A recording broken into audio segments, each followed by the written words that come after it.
Halo, selamat pagi, siang, sore, malam buat semua yang sedang menonton atau mendengarkan podcast Pandemic Talks kita kali ini. Hari ini kembali bersama saya, Dr. Agustini, dan narasumber kita, Dr. Ada Ninggar atau Dr. Ning, spesialis penyakit dalam. Hari ini kita akan membahas apa? Kita akan membahas mengenai pengobatan COVID-19. Nah, kan ini isu yang kayaknya nggak mungkin akan habis-habis ya selama pandemi ini ada ya dok ya, karena yang namanya penyakit ya pasti semua orang akan mencari obatnya selain pencegahannya kan begitu. Nah, pengobatan COVID ini selain yang mungkin diberikan oleh dokter di rumah sakit, di masyarakat juga banyak beredar obat-obatan, baik itu obat tradisional kah atau obat-obatan medis tapi yang bisa dibeli bebas dan yang semacamnya seperti itu. Dan tentu di tengah masyarakat juga sebenarnya ada kebingungan yang mana obat yang berkhasiat, yang mana obat yang enggak, yang mana obat yang justru berbahaya. Apakah sudah ada obat yang bisa mengobati COVID seperti itu kan dok ya? Jadi hari ini kita akan membahas dok tentang isu ini ya.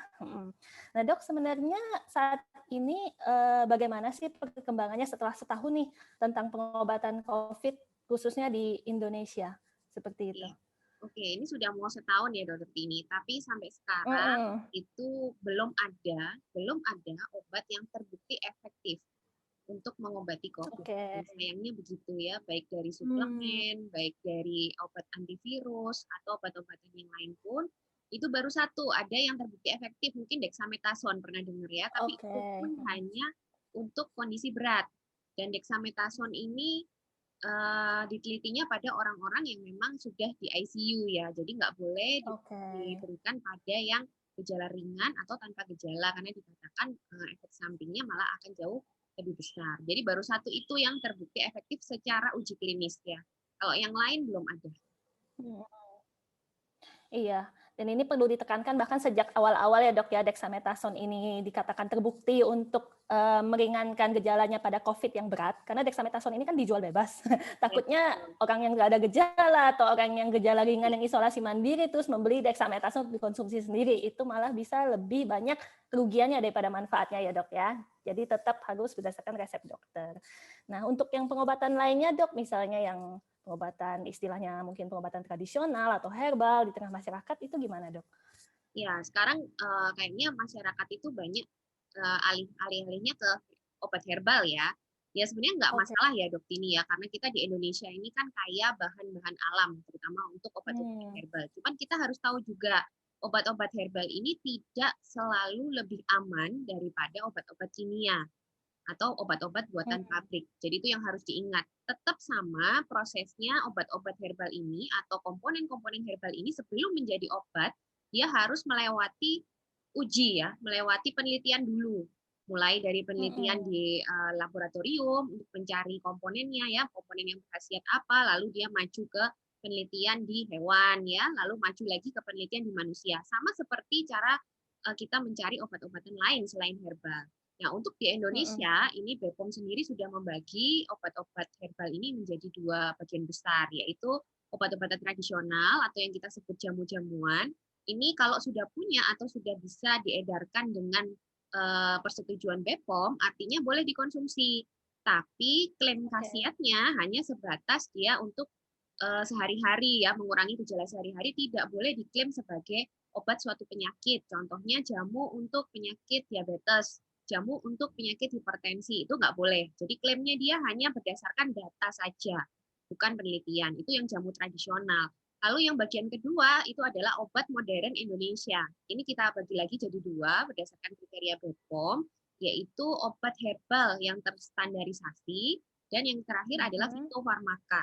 Nah, obat herbal terstandarisasi ini lebih maju lagi daripada jamu. Dia sudah melewati uji pada hewan. Jadi Hmm. ada khasiatnya itu bisa dibuktikan pada hewan, tapi belum pada manusia. Ini juga belum boleh diklaim sebagai suatu obat penyakit pada manusia, karena dia baru pada hewan. Sedangkan fitofarmaka ini sudah seperti obat. Jadi boleh diresepkan juga oleh dokter karena dia sudah melewati uji klinis pada manusia. Ada beberapa obat-obatan yang isinya herbal dan sudah disetujui oleh BPOM sebagai fitofarmaka. Ini juga boleh diresepkan oleh dokter. Jadi kalau mau mencari obat herbal, tetap pertama yang harus kalian lakukan adalah cek dulu ini sudah sudah disetujui BPOM belum untuk beredar? Itu yang pertama, karena kalau BPOM sudah setuju artinya sudah aman. Ya, tinggal khasiatnya, ini masuk yang mana? Dia masuk jamu kah? Atau masuk obat herbal tradisional? Atau masuk fitofarmaka?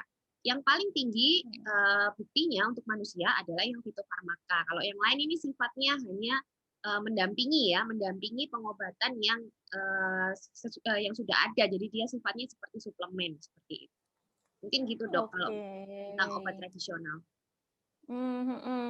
Jadi memang yang namanya obat tradisional atau obat dokter atau obat medis semua langkahnya sama ya dok ya, tetap ada urutannya uji klinisnya dan tidak selalu yang namanya obat herbal yang mengatasnamakan herbal itu aman gitu, 100% aman tentu enggak ya, karena kan kandungannya juga ketika masuk ke dalam tubuh kita interaksinya dengan di dalam tubuh kita itu juga harus melalui penelitian untuk kita bisa tahu ya dok ya.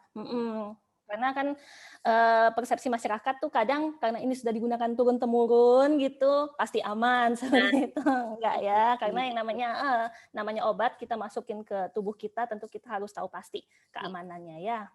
Oke. Nah ini dok saya mau mengangkat isu juga. Jadi mungkin untuk beberapa yang ramai di masyarakat ini misalnya contoh kayak minyak kayu putih, bawang putih, asap batok kelapa gitu, empon-empon dan yang lain-lainnya itu sebenarnya mereka ada di tahap yang mana dok? Iya. Kalau saat ini. Saat ini ya, tetap balik lagi kita lihat izin edar dari BPOM ya. Kalau sudah ada izin edar dari BPOM ya minimal dia aman. Tapi sekali lagi harus sesuai juga dengan instruksi pemakaian ya. Saya lihat kalau minyak kayu putih ini di mana-mana dipakainya tidak sesuai dengan sediaannya ya dok, karena dia ini kan obat keluar, obat oles, tapi diminum. Ya ini juga harus hati-hati. Jadi kalaupun sudah ada izin edar dari BPOM, dilihat instruksinya lagi. Karena itu instruksi yang dianggap aman oleh BPOM adalah yang sesuai dengan pembuatannya. Kalau dia memang dibuat untuk obat oles, ya aman memang untuk obat oles. Untuk diminum belum diteliti, kan gitu ya. Jadi harus hati-hati. Dan kalau yang lain-lain seperti bawang putih, asap batok kelapa sepertinya lebih ke masih testimoni aja ya. Saya belum lihat ada penelitiannya dan itu kan juga bukan suatu sediaan. Jadi saya rasa juga BPOM belum memberikan izin edar. Mungkin seperti itu. Jadi sebenarnya kan kita juga kadang tuh ada persepsi bahwa dokter kontra dengan yang bahan-bahan yang tradisional yang bukan obat gitu kan. Sebenarnya enggak ya dok ya. Kalau misalnya semua sudah dilakukan penelitian, tentu silahkan gitu ya. Kalau misalnya semua sudah melewati tahapan yang benar dan pasti sudah akan ada izin BPOM kalau semuanya sudah melewati tahapannya ya dok ya. Oke. Nah, oke dok, soal obat sudah lumayan jelas ya tadi. Nah, ini dok mungkin ada yang bukan obat tapi suatu terapi seperti psikis gitu ya dok ya, bahagia gitu kan katanya kita harus bahagia supaya kita bisa meningkatkan imunitas tubuh kita supaya kita tidak tertular oleh virus COVID seperti itu. Nah, kayak gitu gimana ya dok sebenarnya? Ya. Apakah sudah ada penelitiannya gitu misalnya? Iya, sayangnya sampai sekarang belum ada bukti ilmiahnya ya orang yang bahagia itu terus dia resiko terinfeksinya lebih rendah. Itu nggak ada nyatanya.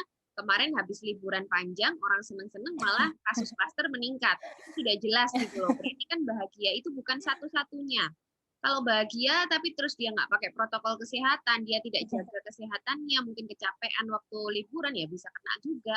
Dan virusnya juga nggak memilih-memilih kan dok, dia mau menginfeksi siapapun. Intinya virus ini nggak diskriminatif loh, dia tuh bisa menginfeksi siapa aja. Mau orangnya bahagia kek, mau orangnya enggak ya, mau orangnya artis, non-artis, pejabat, non-pejabat, rakyat biasa, semuanya bisa kena kan gitu. Jadi bahagia ini harus diluruskan ya teman-teman, jadi bukan obat dan bukan jaminan kalau kita pasti tidak terkena. Ini adalah salah satu usaha memang kita harus bisa mengendalikan stres itu untuk menjaga sistem imun kita. Tapi bukan berarti dengan sudah bahagia terus kita tidak melakukan usaha yang lain. Itu salah ya, seperti itu. Begitu, dok. Iya, dok. Sebenarnya kan dengan kita melakukan protokol juga bisa tetap bahagia ya. Sebenarnya protokol kesehatan itu kan tidak menghilangkan kebahagiaan sebenarnya. Mungkin kalau gitu mau liburan kan. Harusnya kan nggak usah keluar kota juga bisa. Di rumah pun kalau kita happy juga bisa gitu loh. Jadi bahagia kan tidak harus dengan beresiko kita tertular gitu kan intinya. Betul dok. Tentu semuanya kan kita mempertimbangkan resiko dan benefitnya ya dok ya. Kalau misalnya resikonya lebih besar daripada benefitnya ya sebaiknya tidak kita lakukan ya dok ya. Oke. Jadi belum ada penelitiannya teman-teman. Jadi selain bahagia juga harus tetap ingat melakukan protokol kesehatan. Nah ini kemudian dok yang juga sempat rame di mungkin lebih di WA grup ya dok ya. Jadi ada beredar yang saya sempat lihat juga, ada list gitu tentang obat-obat COVID-19. Ini obat-obat yang diberikan oleh dokter pada salah satu pasien yang sempat dirawat di rumah sakit. Isinya macam-macam panjang saya lihat juga. Dan kemudian beredar WA itu bahwa ya kalau misalnya terkena COVID gitu, tidak perlu dirawat di rumah sakit, minum aja obat-obat seperti ini, karena obat-obat ini adalah obat-obat yang diberikan kepada pasien COVID di rumah sakit. Nah, yang seperti itu bagaimana ya dok? Apakah boleh kita memakai obat-obat di daftar itu tanpa pemeriksaan dokter dulu gitu? Ya, oke, betul ya. Jadi obat-obatan yang ada di situ katanya dia niru obat-obatan salah satu pasien yang dirawat. Itu artinya kalau pasien itu dirawat kemungkinan kondisinya tidak ringan ya, minimal sedang ya. Dan itu obat-obatan yang di situ memang adalah obat-obatan yang ada di pedoman tata laksana COVID. Tapi obat-obatan yang ada di pedoman tata laksana tidak serta-merta kita berikan sama ke setiap orang ya, tergantung gejalanya ya, tergantung kondisi orangnya. Terus tergantung juga dia punya komorbid apa. Jadi tidak selalu semua itu bisa diberikan. Sangat-sangat individual sifatnya. Tapi memang obat-obatan yang ada di pedoman itu dianggap sudah melewati kesepakatan ya, terutama dari para ahli, karena memang sampai sekarang kita belum punya obat pastinya. Tapi itu adalah obat-obatan yang istilahnya pertimbangan antara risiko dan manfaat sudah dibicarakan ya oleh ahli-ahli yang terkait. Jadi itu yang kita pakai memang. Dan itu tidak semua kita berikan serta-merta semua sama gitu. Itu nggak boleh. Jadi sangat-sangat tergantung kondisi. Nah, bahayanya kalau ada broadcast seperti itu, nanti dianggap semua pasien itu obatnya sama dong. Padahal enggak ya. Seperti antivirus, antibiotik, terus steroid, dexamethasone, itu adalah obat-obat keras. Efek sampingnya cukup lumayan. Terus kalau kita minum tanpa ada monitor dari dokter, itu bisa berbahaya untuk jangka panjangnya. Belum interaksi obatnya. Kalau kebetulan Anda punya komorbid misalnya. Jadi sangat berbahaya. Jadi kalau ada broadcast seperti ini jangan dipercaya, lebih baik periksa ke dokter, konsultasi ke dokter, dapat obat dari dokter itu lebih baik karena dokter pasti melihat kondisi masing-masing orang. Jadi mungkin kok sana dapat antivirus saya kok enggak, itu pasti ada pertimbangannya. Kenapa sana dapat ini saya enggak, itu pasti juga ada pertimbangannya. Jadi lebih baik jangan dituruti karena itu sangat berbahaya obat-obat yang ada di list itu ya. Kalau kalian mau beli obat, misalnya sulit ke dokter atau misalnya tidak memungkinkan ke dokter, belilah yang memang sudah ada di apotek, artinya seperti obat-obat penghilang gejala itu boleh ya, seperti anti demam, misalnya anti batuk pilek, anti diare. Itu kan obat-obat yang istilahnya simptomatik ya, itu sudah dijual bebas juga, itu nggak apa-apa mau dibeli. Suplemen pun asalkan yang tadi saya bilang sudah ada izin edar dari BPOM, monggo silakan diminum. Tapi kalau obat-obatan yang keras harus konsultasi ke dokter karena sangat berbahaya kalau salah pemakaiannya seperti itu tuh. Iya dok. Mungkin juga sebenarnya yang masyarakat kita suka mungkin bingung atau belum tahu adalah kita membedakannya tentu obat yang untuk gejala dan obat yang untuk kausa penyakitnya ya dok, dan yang biasanya dijual bebas itu adalah obat yang untuk gejalanya kayak penurun demam, obat anti diare seperti itu. Nah kalau dilihat list itu kan obat-obatnya ya mayoritas yang saya baca itu obat-obat yang harusnya tidak dijual bebas seperti itu kan, obat yang harusnya diresepkan oleh dokter. Karena bukan untuk gejalanya sebenarnya gitu kan. Antivirus, antibiotik itu kan untuk si kausanya yang menyebabkan penyakit dan itu tidak boleh diminum sembarangan karena kita juga nggak tahu kan apakah kausanya benar yang seperti itu atau enggak. Kemudian untuk obat COVID kan juga penelitiannya terus berlanjut ya dok. Misalnya obat yang ini hari ini mungkin katanya bermanfaat, besoknya mungkin enggak, seperti itu. Jadi nggak bisa untuk kita patokan obat COVID adalah serembengan ini kayak gitu ya dok. Benar. Dan ini juga dok, biasanya suplemen juga orang-orang itu minumnya jadinya banyak banget ya, panik buying, saking takutnya. Jadi semua suplemen yang ada di iklan tuh dibeli semua, diminum semua ya. Dan ini juga bukan nggak ada masalah loh ya, meskipun suplemen itu sebenarnya adalah obat ringan, artinya dia tidak terlalu menimbulkan efek samping. Tapi kalau banyak dan diminum dalam jangka panjang, belum tentu tidak menimbulkan efek samping. ya. Jadi Mm-mm. tetap harus konsultasi ke dokter. Mungkin juga saya mau komentar mengenai obat herbal Cina yang terkenal ya, mungkin mereknya tahu semua itu apa. Nah, itu memang dari uji klinis, jadi dia dia belum ada uji klinis yang memang benar-benar untuk istilahnya untuk antivirus COVID, tapi dia Mm-mm. terbukti bisa mengurangi gejala. Ibaratnya seperti Oke. obat-obat Cina lain yang obat batuk Cina ya, obat pilek dari Mm-mm. Cina ya sama seperti itu. Jadi obat itu bukan obat COVID. Sekali lagi itu kan selalu digembar-gemborkan sebagai obat COVID ya dok. Jadi ini harus hati-hati. Obat penghilang gejala iya. Dia sudah pernah diteliti pada Oke. orang-orang pasien COVID yang bergejala ringan sampai sedang saja. Itu dia bisa terbukti mengurangi gejala, tapi untuk obat COVID, kalau kita bicara obat COVID itu artinya dia bisa membunuh virus COVID, terbukti bisa membunuh virus COVID atau antivirus, ini tidak, ya Mhm. belum terbukti. Jadi sampai sekarang bukti untuk obat Cina itu hanya sebatas mengurangi gejala sama seperti obat-obat yang dijual lainnya, seperti obat pilek, obat flu, obat batuk ya sama seperti itu. Mungkin gitu dok. Jadi kita Mhm. lebih baik kembali ke obat-obatan yang memang sudah direkomendasikan, itu lebih aman. Seperti itu. Setuju banget dok. Dan penting juga mungkin mau saya tambahkan, penting membaca labelnya dok ya. Nah, Label dari tiap obat itu ya, kan ada kontraindikasi, ada apa gitu kan. terus Kadang soalnya kan nih, masyarakat kita nggak baca. makanan Cina itu bahasa Cina dok, makanya saya kalau di saya nggak berani istilahnya nggak berani merekomendasikan karena saya juga nggak tahu tuh isinya apa, kontraindikasinya apa, indikasinya apa, kan bahasa Cina semua ya kalau nggak salah. Jadi harus hati-hati karena setahu saya juga ada yang bikin palsu loh, jadi harus hati-hati. Oh, Ya, itu yang iya. dipentingkan yang asli yang benar-benar bisa mengurangi gejala, tapi yang palsu Heeh. ini berbahaya lagi nanti.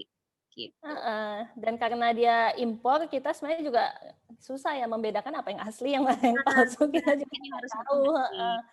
Ya, Iya, itu penting banget label obat. Karena bahkan obat herbal, setahu saya kayak ginseng gitu kan, kalau ada kelainan darah atau apa ya, kalau nggak salah, boleh ya. pokoknya ada ini kontraindikasinya dan nggak boleh diminum seperti itu. Jadi pentingnya untuk baca, kalau nggak yakin, mending konsultasi aja ke dokter ya dok ya. Oke, Oke. Ada yang mau ditambahkan lagi dok? udah, udah kayaknya ya. Udah cukup ya. Oke, semoga bisa menjawab pertanyaan teman-teman. Kalau misalnya ada yang bingung juga, ya boleh mungkin ditulis di kolom komentar. Nanti mungkin dari admin Pandemic Talks atau Dokter Ning yang akan mencoba menjawab di sana. Oke, Oke, makasih banyak atas waktunya dok. nah, Sehat makasih selalu. juga ini. Oke, makasih Ya, semua. sampai Sampai jumpa. lagi. Sampai jumpa.